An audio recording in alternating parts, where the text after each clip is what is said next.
La clé du mystère sur Fréquence Évasion, histoire insolite, recherche et témoignages. Un invité aujourd'hui dans la clé du mystère, Victor Deguerande, qui a écrit un livre qui parle du voyage dans le temps, les archives du temps, Continuum, un livre à découvrir. C'est dans quelques instants sur Fréquence Évasion, dans la clé du mystère. La clé du mystère sur Fréquence Évasion, recherche et témoignages.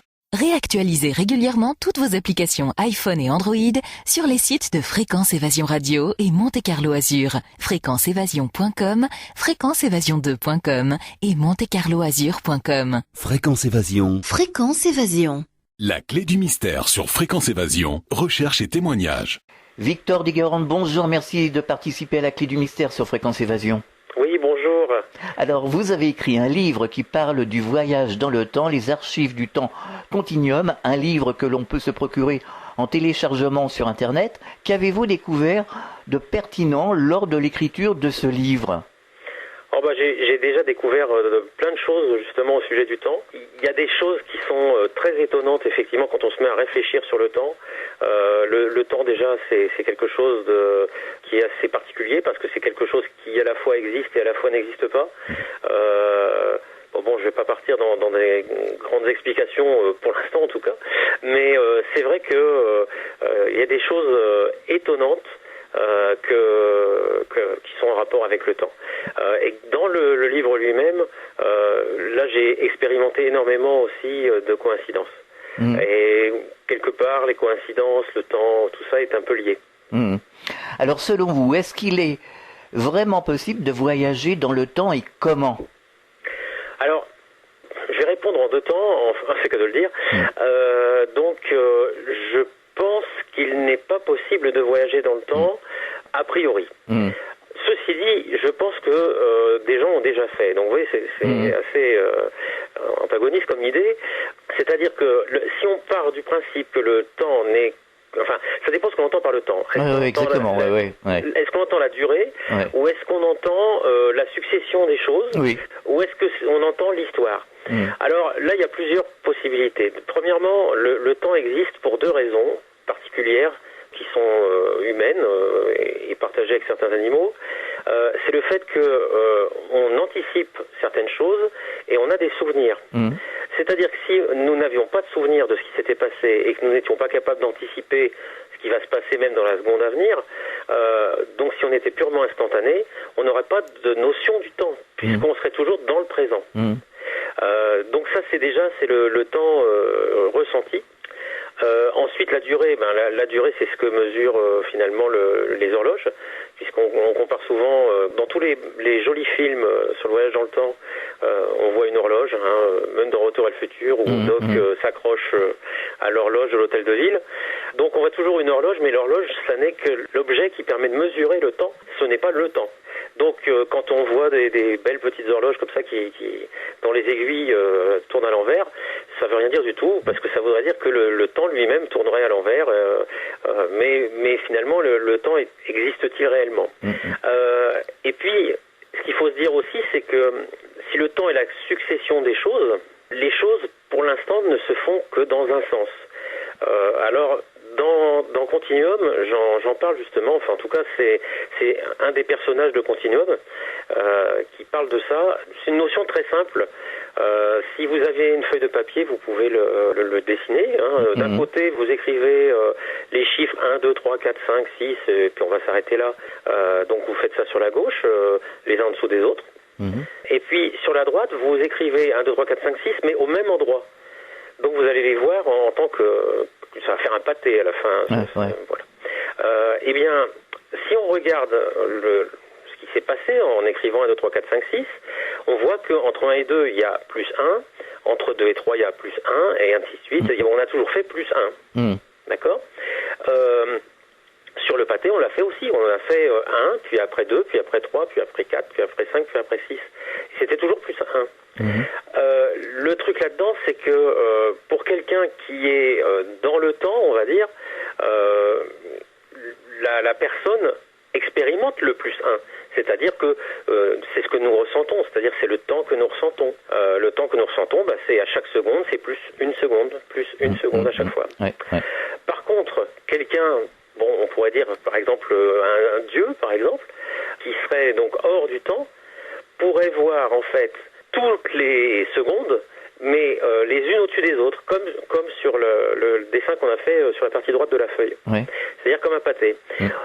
Pourtant, les gens qui vivraient dans le calcul, ces gens-là auraient bien vécu l'état numéro 1, puis l'état numéro 2, puis l'état numéro 3. Alors, la réponse à la question peut-on voyager dans le temps, si on prend ce schéma-là, ce qui me fait dire non, c'est que si on fait plus 1, tous, on ne fait pas moins 1. Oui, bien sûr. Ouais. Donc on ne va pas reculer dans le temps, en fait. Par contre, et c'est effectivement, si on se dit que il est possible, par un dieu ou même par une opération quelconque, de s'extraire du temps et de le regarder de l'extérieur, là, effectivement, on peut se positionner à n'importe quel indice, en fait, de ce qui s'est passé dans le calcul. Donc on peut se dire, tiens, je vais aller à 1, je vais aller à 6, comme on veut.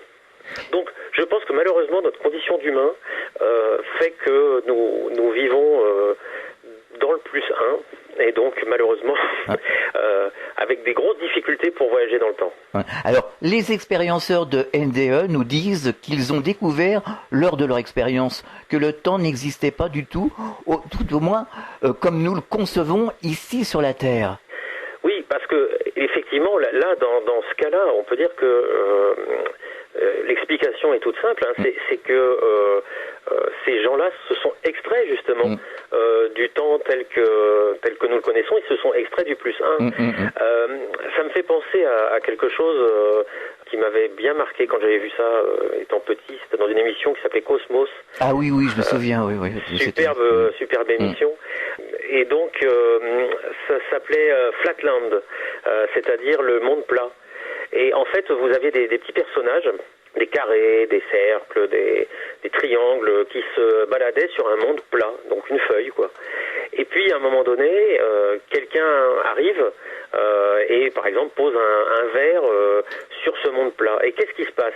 Les petits carrés ou les petits triangles, qu'est-ce qu'ils voient arriver ? Ils voient apparaître en plein milieu de rien, pas un verre, un cercle, puisque c'est la base du verre. Et ils se disent, mais c'est quoi ce truc-là ? Ce truc-là vient d'apparaître dans notre monde, alors qu'en fait pas du tout. Il y a en fait dans le concept de Flatland le fait que ces gens sont en 2 dimensions. Donc ils sont avec la longueur et la largeur, et ils n'ont pas la hauteur. Donc ils n'ont pas la 3e dimension. Et donc effectivement, qu'est-ce qui se passe ? Quelqu'un qui vit dans les 3 dimensions, comme c'est notre cas par exemple, lui voit un verre. Mais quelqu'un qui ne vivrait que dans 2 dimensions ne voit qu'un cercle. Oui, c'est sûr. Quand c'est posé dans son monde à lui. Et en plus de ça, ce qui est plus étonnant encore, c'est que le cercle peut apparaître, c'est-à-dire quand on pose le verre, et le cercle peut disparaître, c'est-à-dire quand on soulève le verre. Donc pour ces gens-là, pour nous, il y a toujours une continuité, le verre est toujours soit dans notre main, soit posé, mais pour ces gens-là, c'est magique. Eh bien, quand vous parliez tout à l'heure des expérienceurs, je pense que quand on quitte son corps physique, on passe dans une autre dimension. Ou en tout cas, je dirais que les limitations du corps s'en vont. Oui, exactement, c'est ça, oui. C'est ce qu'ils disent, en tout cas. Parce que on est obligé, on est malheureusement enfermé dans notre corps, et malheureusement les gens qui ont des maladies très graves qui les bloquent dans leur corps le ressentent bien. C'est-à-dire que quand son corps ne peut plus bouger du tout, on est vraiment enfermé dedans. C'est parce qu'on a la liberté de bouger qu'on se dit qu'on est libre et tout ça, qu'on fait ce qu'on veut, mais pas du tout, on est enfermé dans son corps. Ce qui fait qu'à partir du moment où nos sens ne dépendent plus de capteurs, les capteurs ce sont les yeux, ce sont l'odorat, tout ça. À partir du moment où nos sens ne dépendent plus des capteurs, eh bien on doit être certainement éveillé à d'autres choses et certainement à d'autres dimensions. Vous savez qu'avec la théorie des cordes, la théorie M, tout ça, il y a énormément de dimensions. Donc il est probable qu'effectivement, à partir du moment où on est libéré de son corps physique, on a accès à d'autres dimensions, et à partir de ce moment-là, effectivement, on peut voir le temps probablement autrement. Bien sûr. Et peut-être voyager dedans. Alors effectivement, là, ça ouvre des possibilités étonnantes et qui pourraient expliquer certains événements, on va dire. Alors pour autant, c'est ce que nous disent aussi les expérienceurs, mais bon, les médiums nous en parlent également, puisqu'ils ont contact avec les décédés qui vivent eux dans l'autre dimension, mais les expérienceurs de NDE disent la même chose.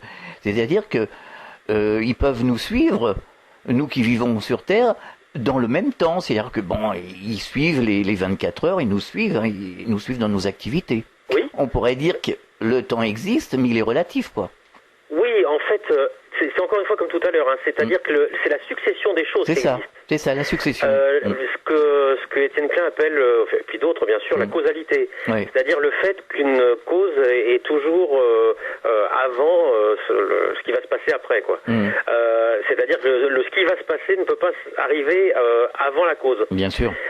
Donc la causalité étant ce qu'elle est, effectivement, on revient à mon petit dessin de tout à l'heure, les gens qui sont en plus 1, c'est nous. Quelqu'un qui s'en va à la position numéro 2, par exemple, dans mes chiffres, il va pouvoir voir 2, 3, 4.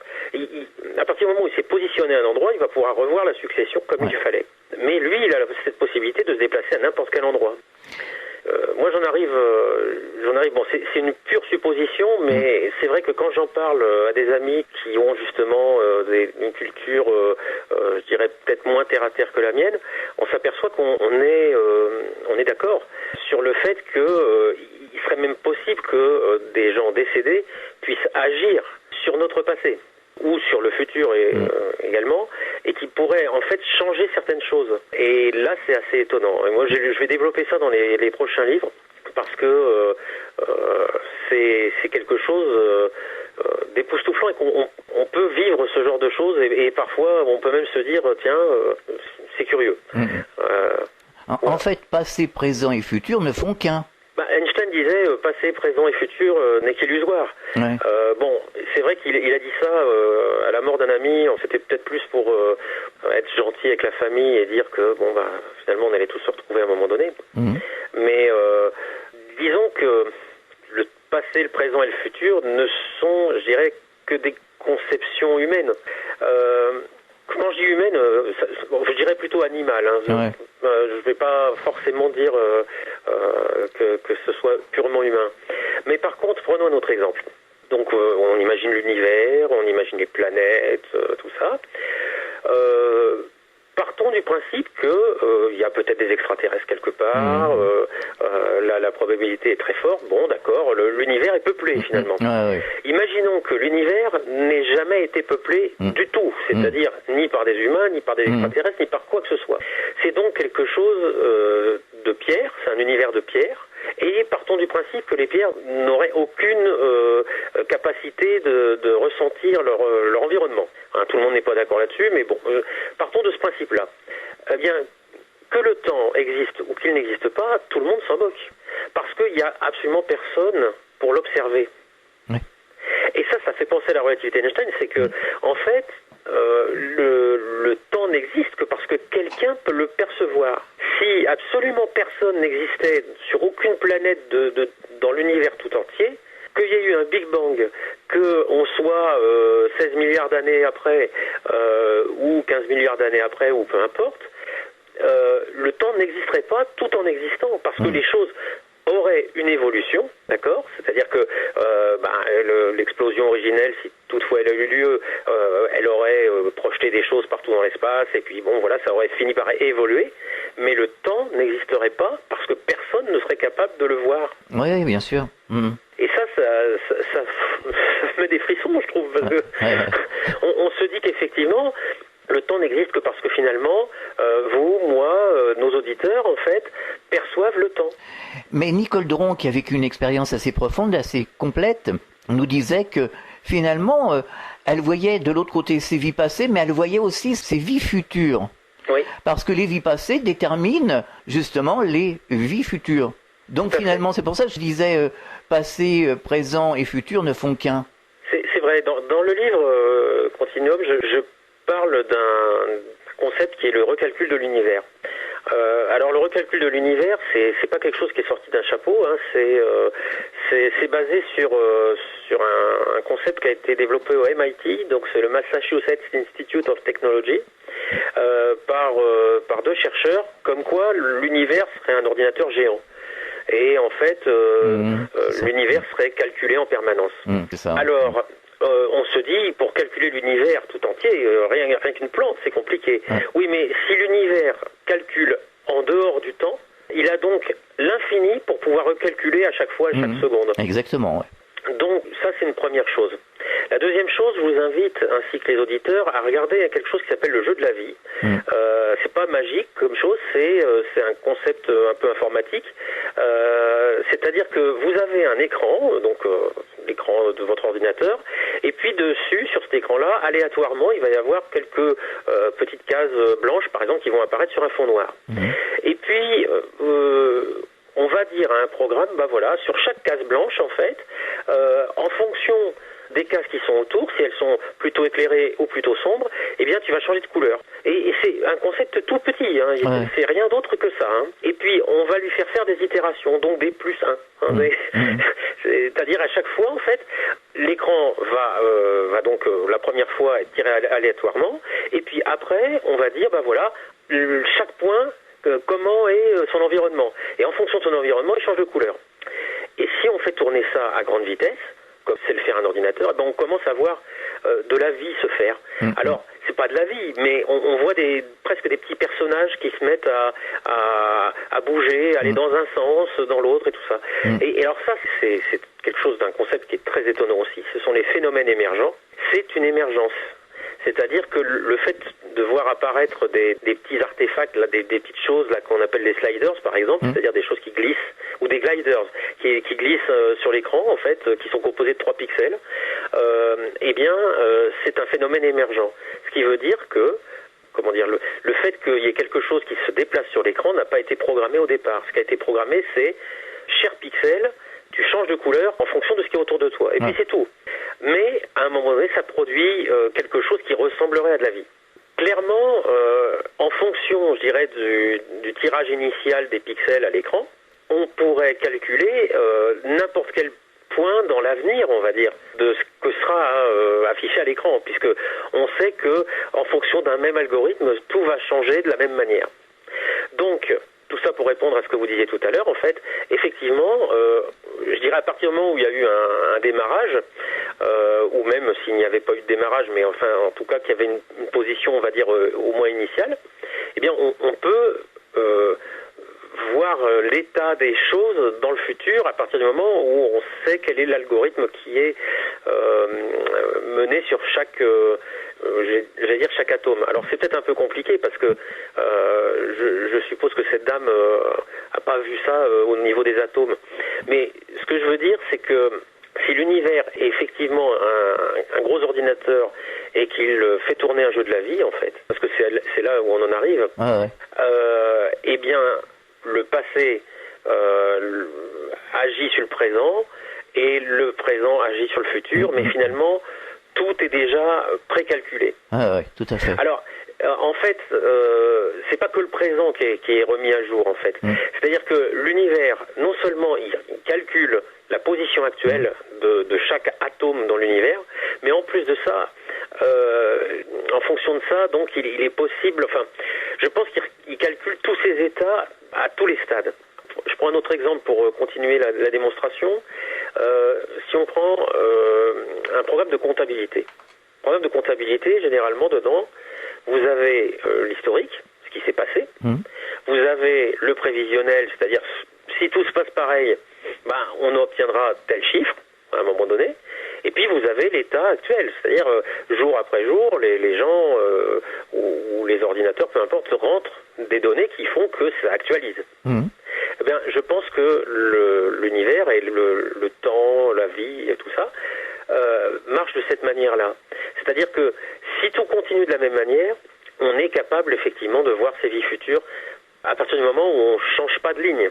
Mais on peut se dire, oui, mais le problème, ça c'est du déterminisme, ça fait que, à ce moment-là, la vie ne vaut pas le coup d'être vécue. Oui, mais il y a le libre arbitre qui vient s'insérer là, dans ce... Eh ben voilà, si tout est déjà décidé, ça ne sert à rien. Autant mourir tout de suite. Mais pas du tout, parce qu'en fait, à chaque instant, la décision qu'on prend peut changer le futur. Mais ça n'empêche que de toute façon, je dirais que si on avait eu la faculté, comme cette dame, en fait, de voir le futur, si ce qu'on fait maintenant actualise le futur, eh bien, dans son souvenir à cette dame, elle aura un futur actualisé. Oui, tout à fait. Et ça, il y a quelqu'un qui en parle très bien du futur potentiel et de l'actualisation du futur. Je ne sais plus son nom. Vous connaissez peut-être. Mais c'est très intéressant ce qu'il dit. C'est assez difficile à suivre, mais c'est très intéressant. On marque une pause, on revient dans quelques instants. La clé du mystère sur Fréquence Évasion, recherche et témoignages. Chaque jour, sur Fréquence Évasion Radio, recherche, ovni, paranormal, faits de société, protection de l'environnement et les rendez-vous avec vos stars préférées dans Paroles de Stars. Fréquence Évasion, c'est également la voix des sudistes en Principauté de Monaco et dans le Grand Sud. Fréquence Évasion Radio, dites-nous tout. Dites-nous tout. Dites-nous tout. Fréquence Évasion. Fréquence Évasion. La clé du mystère sur Fréquence Évasion, recherche et témoignages. Nous sommes de retour sur Fréquence Évasion, c'est la deuxième partie de la clé du mystère, toujours en compagnie de Victor Deguerande, qui a écrit un livre qui parle du voyage dans le temps, Les archives du temps, Continuum, un livre à découvrir. Alors, certaines personnes prétendent que le voyage dans le temps est une connexion avec les dossiers akashiques, on en parle souvent, la mémoire de l'univers. Qu'est-ce que vous en pensez ? Je dirais que avec ce que je viens de dire, ça serait pas faux puisque forcément, si l'univers se recalcule, il a donc toutes les datas, toutes les données en rapport avec lui en permanence. Donc effectivement, je dirais que dans ce cas-là, voyager dans le temps, si toutefois c'est possible, c'est de toute façon changer de position par rapport à quelque chose de l'univers. Mais quelque part, c'est rentrer dans une banque de données, et donc c'est comme si on regardait un film. On peut pas intervenir dessus, parce que si on intervenait dans ces séquences, on changerait les données d'autres personnes qui étaient avec nous à l'époque. Ah, ça c'est le problème des paradoxes temporels. Alors, oui et non, hein, parce que, après, il y a les histoires des univers parallèles, donc je ne rentrerai peut-être pas immédiatement dedans, en tout cas, parce que je suis pas profondément d'accord avec les univers parallèles. Mais, clairement, imaginez que je retourne dans le passé et puis que je m'arrange pour que, je sais pas, que nous n'ayons pas cette conversation en ce moment. Oui, c'est ça. Vous-même, vous n'apercevriez pas que vous m'avez pas eu, quoi. Enfin, je veux dire par là, pour vous, ça serait pas arrivé. Pour moi, non plus, je dirais, parce qu'à partir du moment où j'ai changé le passé, l'état existant actuel n'existe plus non plus. Donc, mais on modifie le futur, forcément, parce que tout peut arriver à chaque instant. Donc, on modifie le futur à partir du moment où on a vécu dedans. Oui, mais si je suis pas au téléphone, je suis ailleurs, donc il peut arriver autre chose. Exactement. Voilà. Exactement. Mais en tout cas, je dirais l'actualisation s'est faite en fonction d'un événement qui s'est passé à un moment donné. Mais pour vous, il n'y a rien qui a changé, quoi. Est-ce que l'on a des preuves qu'il y a eu des voyageurs temporels à travers les différentes époques ? Alors, étonnamment, je dirais oui. Alors, faut être très prudent par rapport à ça. En fait, c'est grâce au développement d'Internet que ça arrive. Donc, dans Continuum, j'en parle justement de ça. Alors, réfléchissons un peu. Est-ce qu'avant, on pouvait être au courant de tout ça ? Je dirais non, parce que l'information était, d'ailleurs, elle l'est malheureusement encore un petit peu, bloquée par les gouvernements, par une certaine forme de censure, on va dire, qui faisait qu'on avait que les infos qu'on voulait bien nous donner. Maintenant, Internet permet de passer outre tout ça et, dans une certaine mesure, de pouvoir justement être informé de choses pour lesquelles on n'était pas informé avant. Et donc, par Internet, on voit des choses. Par exemple, pour Continuum, j'ai pris la base de la personne, vous vous souvenez peut-être qu'on a vu ça en 2010, une personne qui est au téléphone dans un film de Charlie Chaplin. Ah oui, je l'ai vu. Un téléphone portable. Un portable, oui. Voilà, alors que les téléphones portables n'existaient pas à cette époque-là. De même, qui dit téléphone portable à cette époque-là, dit forcément un relais, dit forcément quelqu'un d'autre a un téléphone portable aussi. Donc, voilà, ça c'était une première chose. Alors effectivement, on peut se dire, oui, la personne activait son sonotone, ou je ne sais quoi, enfin bon, d'accord. Après, vous avez d'autres choses, par exemple l'image de quelqu'un qui est avec une coiffure particulière, avec des lunettes particulières, avec des vêtements particuliers, au moment de la reconstruction d'un pont au Canada. Cette photo-là est une photo venant d'un musée, hein, donc c'est réel, c'est vraiment dans ce musée-là parmi d'autres photos. Et j'allais dire que si personne s'était posé la question, c'est tout, ça passait inaperçu. Et là, effectivement, on peut se dire, oui, non, c'est quelqu'un qui ce jour-là s'est habillé comme ça, et coïncidence, ça fait appel à quelque chose chez nous. Bon, il y a plusieurs, et donc forcément, il y a les détracteurs qui vont vous dire que c'est du fake. Il y a pas mal de gens qui doutent et qui ont raison de douter, qui vont vous dire aussi que c'est du fake, mais ça nous saute aux yeux quand même. Vous prenez quelque chose qui est connu comme étant non pas un fake mais une coïncidence, alors je sais plus exactement, sur un temple égyptien, un endroit donné, on voit des hiéroglyphes, mais on voit mais vraiment un char, on voit un land speeder de Star Wars, on voit je sais plus, une soucoupe volante, sur un hiéroglyphe, mais c'est réel. Et en fait on s'est aperçu que c'était deux hiéroglyphes qui avaient été l'un recouvert par l'autre à un moment donné, parce que le roi en question n'était pas le même, on avait voulu changer en fait ce qui avait été écrit, et qu'avec le temps ça s'était effrité, et que le hasard avait fait que ça nous parle, on voit quelque chose qui nous parle à nous. Mais enfin, c'est quand même étonnant que justement, il y ait des choses comme ça qui nous parlent à nous maintenant. Bien sûr. D'ailleurs, pour rester en Égypte, il y a aussi des choses qui nous sautent aux yeux et pour lesquelles, je veux dire, on se pose des questions, mais comme des enfants, alors qu'en fait, il y a quelque chose derrière tout ça. Prenez les pyramides. On est tous nés avec les pyramides, c'est-à-dire que on est né, on nous a appris que oui, en Égypte, il y avait des pyramides. D'ailleurs, il n'y en a pas que là. D'ailleurs, maintenant, on s'en aperçoit. Peut-être qu'on le savait avant, mais maintenant, on le sait beaucoup mieux grâce à des médias comme vous, grâce à Internet. Mais prenons simplement les pyramides de Gizeh, les trois, Khéops, Khéphren, Mykérinos. Les pyramides en question, ce sont des vaisseaux temporels. Quand je dis des vaisseaux temporels, je ne parle pas de vaisseaux spatiaux. Hein. Je veux dire simplement, ce sont des choses à l'épreuve du temps. C'est des choses qui, lors de séisme, ne bougent pas. Ce sont des choses qui sont conçues pour ne pas être détruites. Et donc, qui ont été créées au moment où elles ont été créées, alors que ce soit un tombeau, que ce soit une pile, comme certains l'ont imaginé, que ce soit, peu importe ce que c'est, ce sont des choses, c'est un message qui a traversé le temps. Ah ouais, tout à fait. Alors, ça veut donc dire qu'au moins à un moment donné, des gens se sont posé la question de faire des choses qui seraient un message dans le futur. On appelle ça, de nos jours, on appelle ça les capsules temporelles. D'ailleurs, moi j'en fais, il faut le savoir. Dans toutes les maisons où je suis passé, et à chaque fois que je fais des travaux, je mets une capsule temporelle, c'est-à-dire que je mets dans le mur que je construis, je mets un petit message enfermé en disant un petit coucou de Victor de Guérande, et puis je mets telle année. Comme ça, bon, les gens, si Internet existe toujours, le jour où ils démoliront, s'ils trouvent ce message, ils pourront essayer de voir un peu à quoi je ressemblais. Et plus le temps passe, justement, quoi qu'il ne passe pas, plus le temps passe et plus ça devient intéressant. Mais voilà, donc ce sont quelque part des capsules temporelles, donc des messages laissés, comme je dirais, des bouteilles à la mer, mais là ce sont des bouteilles qui nous sautent aux yeux. Ah oui, bien sûr.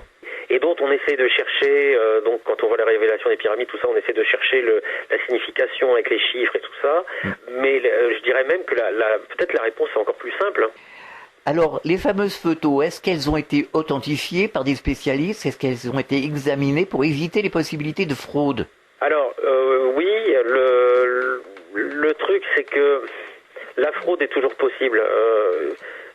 Si on prend quelque chose de très connu, justement, comme ça, prenons le Saint-Suaire de Turin. Le Saint-Suaire de Turin, c'était la photo, entre guillemets, enfin, en tout cas, l'image du Christ sur un linceul, c'était défini comme ça. Bon. Maintenant, on se dit que peut-être c'est moyenâgeux. On se dit aussi que si on est récentiste, on se dit que le Moyen-Âge n'ayant pas existé, finalement c'est bien de l'époque du Christ. Donc je dirais au niveau des fraudes, il y a plusieurs types de fraudes. Il y a les fraudes grossières, c'est-à-dire qu'on sait très bien que c'est un montage photo, là, on n'y coupe pas. On peut aussi faire des photos, on va dire récentes, qui ont l'air anciennes. Donc avec les photos, avec les vidéos, on peut faire ce qu'on veut finalement. Oui, c'est sûr. Le truc, c'est que quand c'est sur la pellicule initiale, il y a plus de doute, quoi.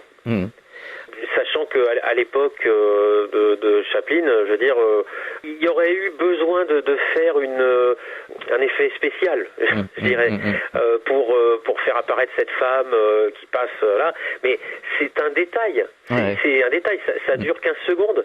Et la personne porte la main à son oreille, comme nous on le ferait avec un portable. Il n'y a pas d'effets spéciaux, il n'y a rien du tout, quoi. Donc pourquoi ça aurait été simulé, je dirais, à l'époque. Or, c'est bien sur les rushs de l'époque. Alors, la physique quantique ne peut-elle pas aider à résoudre ce problème du voyage dans le temps? Alors, ce qui est terrible, c'est que la physique quantique, elle nous nargue terriblement, parce que la physique quantique, justement, c'est un monde où le temps n'existe pas. C'est-à-dire, mais vraiment pas. C'est-à-dire que les phénomènes sont réversibles. C'est parce que, justement, on est au niveau de l'élémentaire, mon cher Watson. Et donc, à partir du moment où on est avec les choses élémentaires, justement, on n'est pas dans le complexe. Faut quand même se dire que nous, on est des êtres, et même ce qui nous entoure, on est des êtres macroscopiques, c'est-à-dire complexes. C'est-à-dire que on est un assemblage d'atomes, de molécules, de cellules, mais de milliards et de milliards de cellules, de molécules et d'atomes. Enfin, on est un assemblage très complexe en interaction. Oui. Alors qu'en physique quantique, on est au niveau de l'atome. Donc, un composant, en fait. Et au niveau d'un composant, les choses sont réversibles. Et ce qu'on voit souvent, je vous invite d'ailleurs à regarder justement tous ces reportages qu'on voit sur YouTube. Il y en a un excellent je crois que c'est Marc Lachiézeret et Étienne Klein, qui sont des scientifiques français. Ça s'appelle « Quel temps font-ils » C'est excellent. Franchement, c'est assez compliqué, mais alors ça vous explique pas mal de choses, il faut le regarder plusieurs fois. Et l'exemple qu'on voit souvent avec la physique quantique, c'est le billard. C'est-à-dire qu'une boule, vous tapez dans une boule, même si vous passez le film à l'envers, la boule de toute façon partira à un endroit et elle tapera de l'autre côté, quoi. Donc, au niveau quantique, les événements quantiques en fait sont réversibles dans le temps. Oui. Mais alors justement, la physique quantique, on peut la comparer à la base. Et il y a quelque chose qui intervient, ce qu'on pourrait appeler la conscience. Ah, je suis pas certain. Il y a entre la physique quantique et notre physique, je dirais la physique de tous les jours, il y a des choses très bizarres. Vous avez le principe des fentes de Young, qui est quelque chose de très étonnant. Pour rappeler en deux mots, en fait, on a un canon à électrons, on va dire, qui envoie sur un écran des points, et sur cet écran, donc, il va y avoir une certaine image qui va s'afficher. L'image en question, c'est des points aléatoirement tirés. Donc, on devrait avoir des points. Si on tire donc avec ce canon à travers une seule fente, on a finalement sur l'écran un trait, quoi, puisque c'est une seule fente. Les électrons sont passés par une fente. Si on met deux fentes devant le canon électron, les électrons vont passer soit d'un côté, soit de l'autre.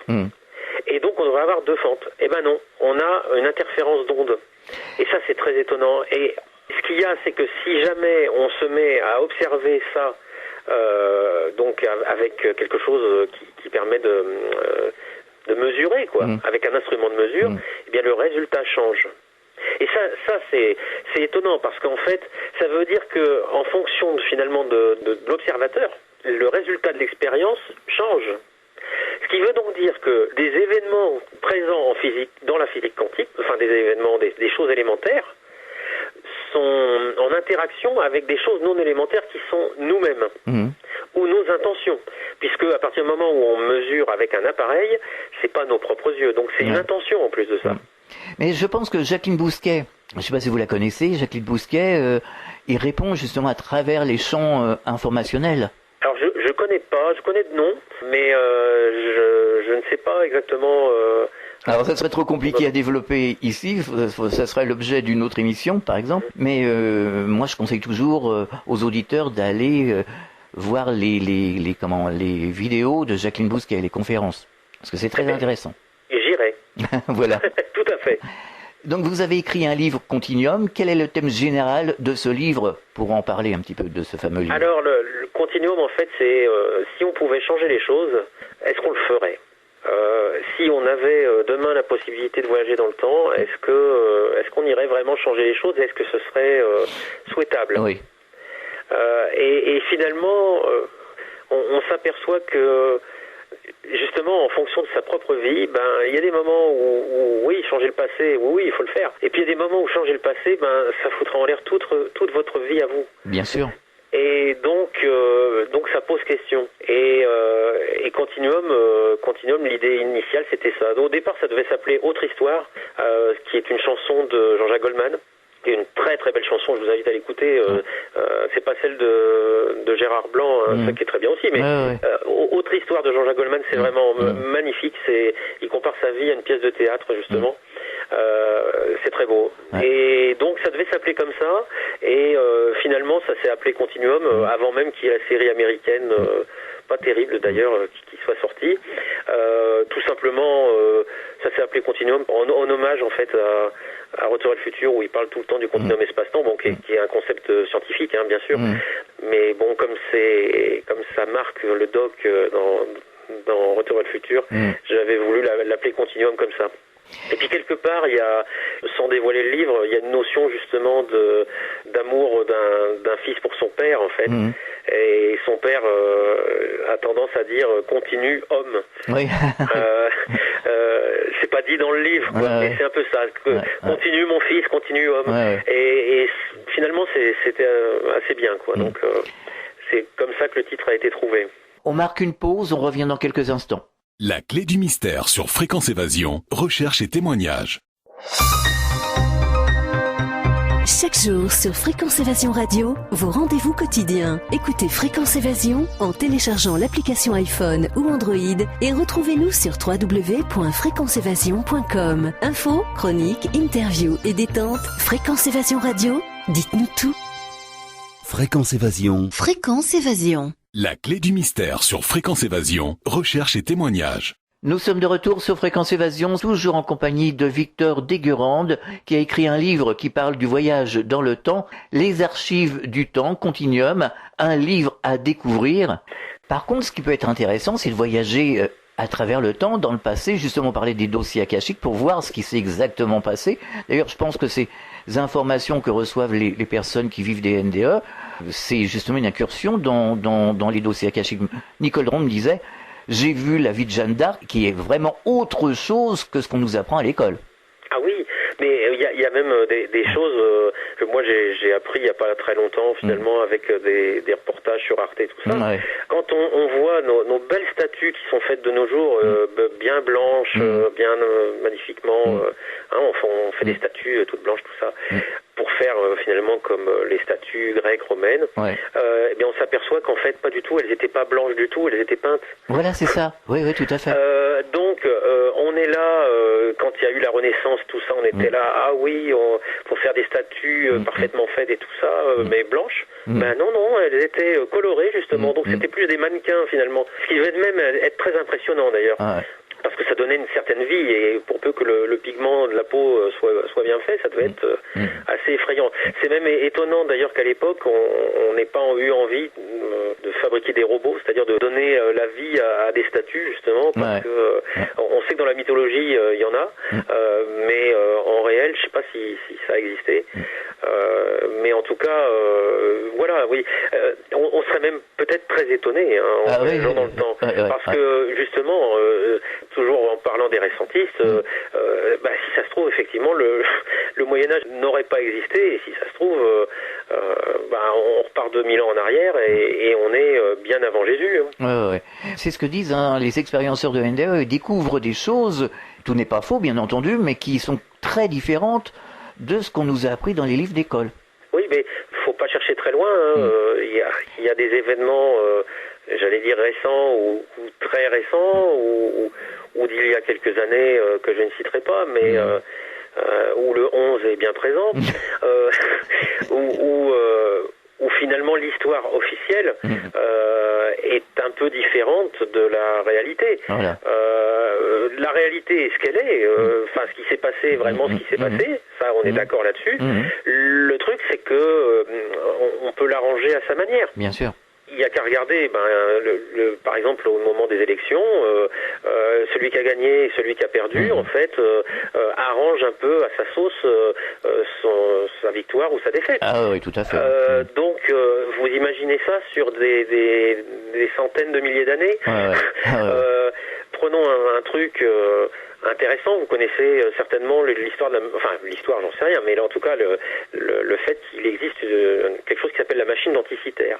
C'est un engrenage, on va dire ça comme ça, qui a été découvert près de l'île d'Anticythère sur une épave. Et en fait, on s'est aperçu que c'était, je crois, un cadran stellaire qui permet de calculer la position des planètes à un moment donné. C'est quelque chose avec des engrenages. Et c'était sur une épave romaine ou grecque, je sais plus. Enfin, mais c'est très ancien. Et or, les engrenages ne datent pas de cette époque-là. Donc là, on peut se poser la question, justement, on peut se dire, et dans Continuum, je l'évoque à un moment donné, c'est que se pourrait-il finalement que il y ait eu des civilisations qui aient eu en fait ce qu'on a maintenant, voire même plus, voire moins, peu importe, et qui auraient totalement disparu, ou qu'en tout cas toute leur technologie aurait été rayée de la carte complètement, et que par un hasard tout à fait fortuit, on découvre un élément de cette chose-là. Par exemple, cette machine d'Anticythère, qui est vraiment une énigme, qui est réelle, c'est pas un fake du tout. On n'en trouve pas de traces sur Terre. Je veux dire, on l'a retrouvée en mer, dans une galère coulée. Et moi, je pense aussi à une chose, mais là, c'est peut-être ma pensée d'auteur qui va un peu trop loin, c'est que les hommes des cavernes, ceux qu'on appelle les hommes des cavernes, qui ont fait donc les peintures rupestres, imaginons-nous maintenant, là, vous voyez qu'on est de plus en plus dans le virtuel. Quand on voit d'ailleurs, moi ça m'effraie beaucoup les gens avec les casques virtuels, j'ai l'impression qu'ils sont manipulés de toutes parts. Enfin moi l'image m'effraie totalement. Mais enfin bon, on est de plus en plus dans le virtuel. Moi je vous dis qu'un jour on va avoir des lentilles virtuelles, enfin des lentilles de contact, qui feront que tout notre univers finalement autour de nous sera virtuel. C'est-à-dire qu'on n'aura plus de télévision physique, puisqu'elle sera devant nos yeux, on la mettra à l'endroit qu'on veut, sur n'importe quel mur, il n'y aura plus de papier peint, il n'y aura plus... donc tout ce qui est plutôt réel disparaîtra. Ah, sans moi, hein. Oui, sans moi aussi, mais n'empêche que ça arrive vers nous. Et puis quand on voit par exemple les reportages sur les robots, ce qu'on nous prépare au Japon, mais enfin, il y a de quoi avoir peur. Mais on y va. Ils disent mais oui, on va le faire. Oui, pourquoi pas. C'est surtout sans intérêt. Sans intérêt ou un intérêt très très dangereux en ce qui concerne justement l'humain. Oui, pour certains, oui. Mais donc à partir du moment où tout est virtuel, grosse panne ou phénomène stellaire, vous savez, une explosion en rayon gamma, je sais pas quoi, d'une étoile, peu importe, et hop, tout est effacé. On n'a plus rien. Mais plus rien du tout. C'est-à-dire plus une seule banque de données, plus rien. Et puis, comme ça a été une supernova qui s'est passée il y a pas très loin d'ici, ça a vraiment tout pété, enfin ça va plus du tout. On retourne tous à l'âge de pierre. Ah oui, c'est sûr. Et là, qu'est-ce qu'on fait ? On vit dans des cavernes, et qu'est-ce qu'on fait ? On écrit notre histoire, comme disait Demis Roussos, on écrit sur les murs parce qu'on n'a plus que ça. Tout le reste a été rayé de la carte. Donc qu'est-ce qui nous dit que ces gens-là, finalement, ne sont pas des descendants de personnes qui étaient très avancées, mais trop virtuelles, et donc qui auraient été rayées de la carte ? Oui, on peut l'envisager, oui. Et pour reprendre, je rebondis un petit peu sur ce que vous venez de dire sur les robots et tout ça. C'est effrayant parce que ça, c'est...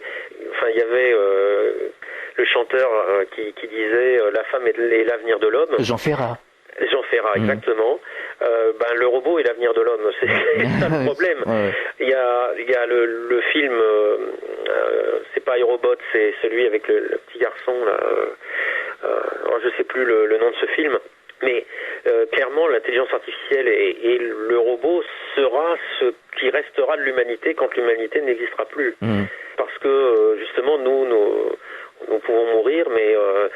mais des robots peuvent rouiller, bien entendu, mais d'ici là, ils auront peut-être été faits en quelque chose de plus résistant. Et il est fort probable, malheureusement, que dans quelques millions d'années, des gens se posent des questions en se disant mais qui est notre créateur? Et leur créateur, ce sera nous. Mais nous n'existerons plus. Ah, c'est sûr. Alors pour terminer l'émission, ça me fait penser justement à ces deux Anglaises qui se promenaient dans les jardins de Versailles et qui sont rentrées justement certainement dans une faille temporelle où ils ont vu le roi, ils ont vu la reine Marie-Antoinette, ils ont vu des gens de l'époque. Vous connaissez cette histoire? Ah oui.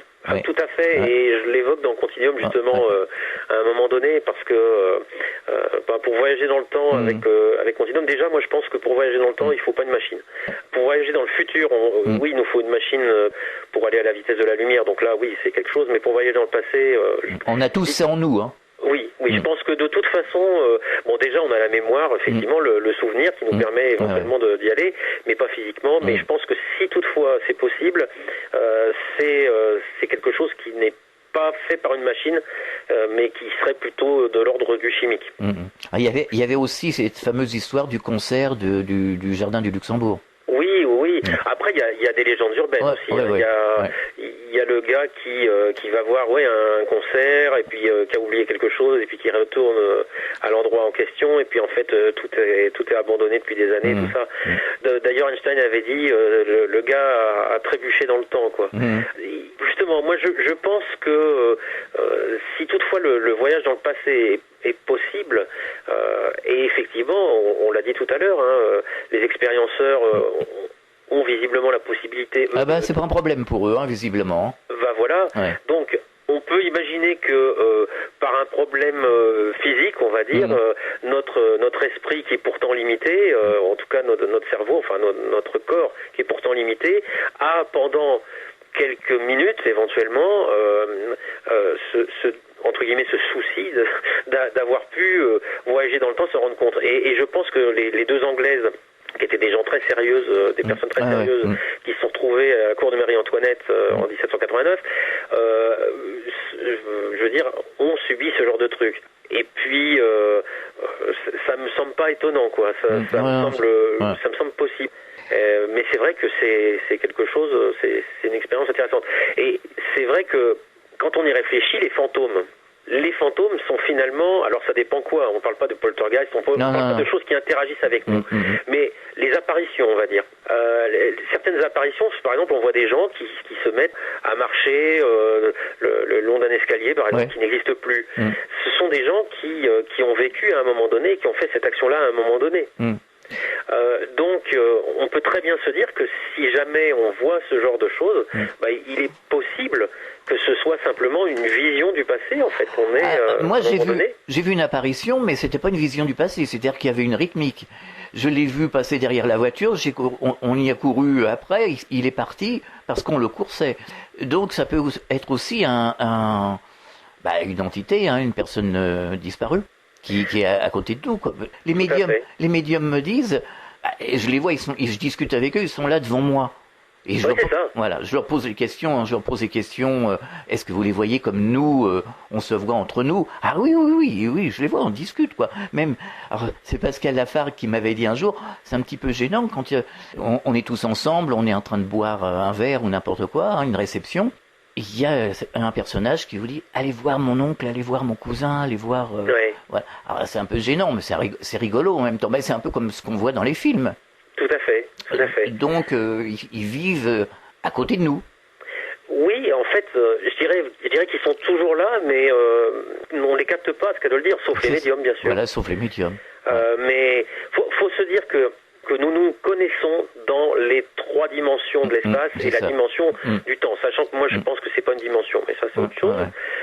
Mais on va dire au moins dans les trois dimensions, nous connaissons en 3D. Mais il n'empêche que je pense que notre personne est en beaucoup plus de dimensions que ça. Et donc quand nous perdons ces trois dimensions de la 3D, nous conservons les autres dimensions dans lesquelles nous étions. Et au contraire, on peut s'exprimer vraiment. Nicole Dron me disait, on peut s'exprimer d'une façon incroyable. Ici, quand je suis rentré dans mon corps, j'avais l'impression de rentrer dans une boîte, dans un cercueil. Oui, parce que on est étriqué. C'est ça. Finalement, on est limité, on est fatigué, on est souffrant, alors que en fait, regardez, ne serait-ce que dans un rêve, dans un rêve, on fait ce qu'on veut, quoi. Ouais, exactement. Et pourtant, c'est bel et bien quelque chose, j'allais dire, qui a existé, en tout cas dans votre tête. Oui, et pourtant, c'est bien précis, hein. Oui. Et finalement, quand on y réfléchit bien, le rêve, c'est quelque chose qui a existé dans votre tête, mais la réalité aussi. Oui, tout à fait. La réalité n'existe que dans votre tête, et que dans la tête de chacun des auditeurs. C'est-à-dire que chacune des personnes qui est en train de nous écouter a une réalité, et je dirais entend mon discours et le vôtre, à travers son esprit à lui. Et Jacqueline Bousquet disait que même ce monde physique dans lequel nous vivons n'existe pas, nous le rêvons. Et c'est un rêve collectif. Voilà. Oui, parce qu'à partir du moment où on vit tous la même chose, on a l'impression en fait que cette chose existe. Alors là, est-ce que j'ai encore quelques instants pour parler de... Juste quelques instants, parce qu'on a déjà débordé. Ouais, je vais me dépêcher. Ouais. En fait, imaginons que la pensée est telle une dimension. Alors, on va se prendre l'exemple tout simple. Pensons tous à un bateau. Donc, vous pensez à un bateau, je pense à un bateau, et nos auditeurs pensent à un bateau. Il est bien évident que nous ne pensons pas tous au même bateau. Bien sûr. Mais imaginons que notre pensée soit reliée, nous verrions tous le même bateau, mais sous des angles différents probablement. Oui, tout à fait. Eh bien, là, il aurait une réalité physique. Et on peut l'expérimenter très simplement dans les jeux vidéo collectifs, là, où on voit tous les mêmes endroits, vous savez, où on bataille un petit peu tous les jeux en réseau. C'est ça. C'est que les choses, les objets, en fait, ont une existence, même si elle est virtuelle dans le monde virtuel, parce que nous les partageons tous sous différents angles. Ouais. C'est le partage qui fait que la chose devient réelle. Mais en fait, finalement, notre rêve étant quelque chose de personnel, c'est pour ça qu'il est quelque part irréel. C'est parce qu'il n'y a que nous qui le vivons, donc on le partage avec personne. Et donc les objets de nos rêves n'existent pas autre part que dans notre tête. Oui, quelque part, on en vient à la création de l'esprit. Hein. Exactement. Est-ce que vous avez des projets ? Ah oui, beaucoup. Là, je viens d'emménager en Bretagne pour écrire le tome 2 et 3 de Continuum, où dans le 2 et le 3, il y aura des choses qui seront en rapport justement avec le passé du 19e siècle. Donc là, j'ai emménagé dans une maison qui s'y prête énormément, qui est de 1837. Et donc elle est très inspirante. J'ai déjà fait quelques travaux de jardinage, j'ai déjà trouvé quelques anciennes choses qui remontent du passé justement, donc c'est très inspirant, et donc là il n'y a pas de problème, le tome 2 et 3 vont sortir très prochainement. D'accord. Est-ce qu'on peut vous retrouver sur internet ? Oui, alors vous allez sur le site donc www.victordeguérande.com. Donc là c'est Victor et De Guérande, D-E-G-U-E-R-A-N-D-E.com, en un seul mot. Et donc là vous pouvez télécharger Continuum gratuitement. D'accord. Et sans publicité du tout, et simplement vous devez rentrer votre mail, mais c'est uniquement pour que je puisse vous prévenir quand les autres sortiront, mais je ne l'utilise pas. Je ne le revends pas non plus. Donc, D'accord. Une page Facebook ? J'ai une page Facebook aussi, oui, tout à fait. C'est Victor de Guérande officiel. Et puis il y a la chaîne YouTube où j'essaye de mettre justement des reportages sur le voyage dans le temps. Voilà. D'accord. Twitter, mais j'y suis pas souvent, donc c'est plus Facebook effectivement. Victor de Guérande, merci d'avoir participé à la Clé du Mystère sur Fréquence Évasion, et bonne chance pour la suite et bon courage en tout cas. Merci beaucoup à vous et à très bientôt. À très bientôt, au revoir. Fréquence Évasion.